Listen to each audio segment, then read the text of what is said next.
3 décembre 2018, Société d'encouragement, 4 places Saint-Germain-des-Prés, Paris, Hôtel de l'Industrie.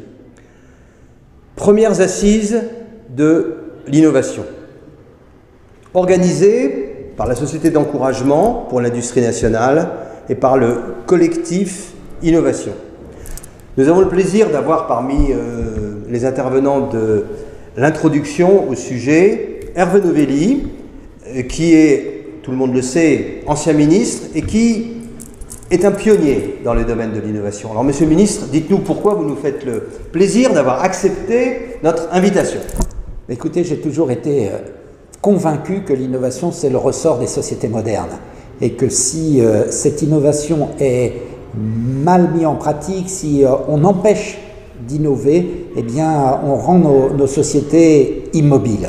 Et c'est la raison pour laquelle j'avais participé déjà à une initiative prise par ce collectif Innovation qui était alors en gestation. Et je me félicite que ces premières assises de l'innovation aient lieu aujourd'hui. C'est en tout cas ma conviction, l'innovation, c'est le chaînon magique pour bâtir une société en croissance qui produise de la bonne santé économique, de la prospérité et donc du progrès social. J'ai accepté de tenir l'ouverture de ces assises avec d'autres intervenants parce que je pense qu'il reste beaucoup de chemin à faire en termes de simplification, en termes de gouvernance, en termes de financement de l'amorçage des sociétés en création. Et c'est toutes ces réflexions, ces remarques qui m'avaient déjà conduit lorsque j'étais ministre à créer le crédit impôt recherche simplifié sur lequel nous vivons encore aujourd'hui. Ce sont toutes ces réflexions que j'ai souhaité mettre sur la table pour que ces assises soient véritablement des assises productives, des assises progressistes au sens où elles seront une pierre à ajouter vers la longue marche du progrès social. Merci, Monsieur le ministre, de ces mots et de votre présence qui sont encourageantes. Alors, un peu d'historique, c'est vrai, le collectif Innovation a déjà 4 ans. Chronologiquement, nous avions participé, même quelques années avant, à une commission parlementaire organisée par l'Office parlementaire des choix scientifiques et techniques, coordonnée toujours par Patrice Noailles, qui est centralien et Sciences Po, et qui avait pour objectif, cette commission parlementaire, de réfléchir aux problèmes de précaution et de problèmes d'innovation, de principe de précaution et de principe d'innovation. Donc c'est un prolongement. Ce prolongement, il a été fait également via l'occasion des élections présidentielles, primaires comprises, et nous avons donc demandé à tous les candidats aux élections présidentielles d'être interviewés, de nous donner leurs idées sur un sujet aussi stratégique qu'est l'innovation. Et je dois dire que Monsieur Novelli est l'un des rares, avec Jacques Cheminade, à avoir répondu à notre invitation, dans ces murs d'ailleurs, positivement, et de venir physiquement présent. Les autres ont envoyé un collaborateur. Donc, bien sûr, sans paraphraser, l'innovation est un problème stratégique clé. Nous le savons, nous sommes entrés dans un monde radicalement différent. Financiarisation, mondialisation, et même si on élargit encore la compréhension du nouveau paradigme, des conséquences de cette mondialisation et de cette financiarisation et surtout de l'essor du numérique, on se rend compte que précisément ce nouveau paradigme est en soi-même une innovation gigantesque.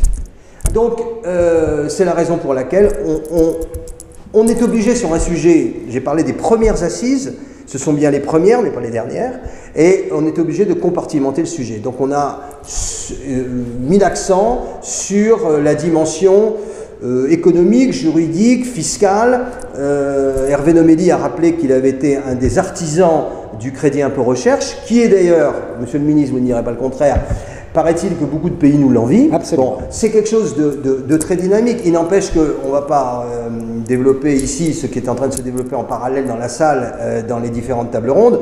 C'est exactement le sujet de se dire, bon, par rapport à ces problèmes, on peut dire, bon, Il y a déjà énormément de choses, il y a une bonne politique économique, attendons que ça se fasse. C'est pas sûr parce que il faut rentrer peut-être un peu plus dans le détail et c'est ce que nous essayons de faire.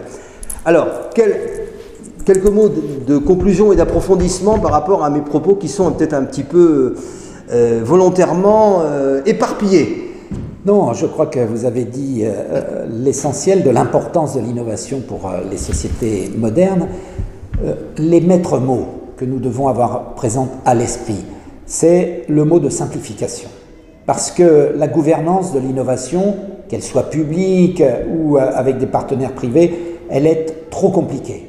Je pense notamment à tout ce qui concerne les liens universités, laboratoires, petites entreprises, organismes publics de recherche.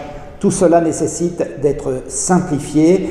Il faut raccourcir la chaîne de l'idée à l'émergence du produit qui contient cette idée. Tout cela, ça porte le mot de simplification. Et puis, il y a, au-delà de la simplification et de la gouvernance, le financement de cette innovation. Et là, nous pouvons faire beaucoup mieux. Le financement ne doit pas être public, stricto sensu.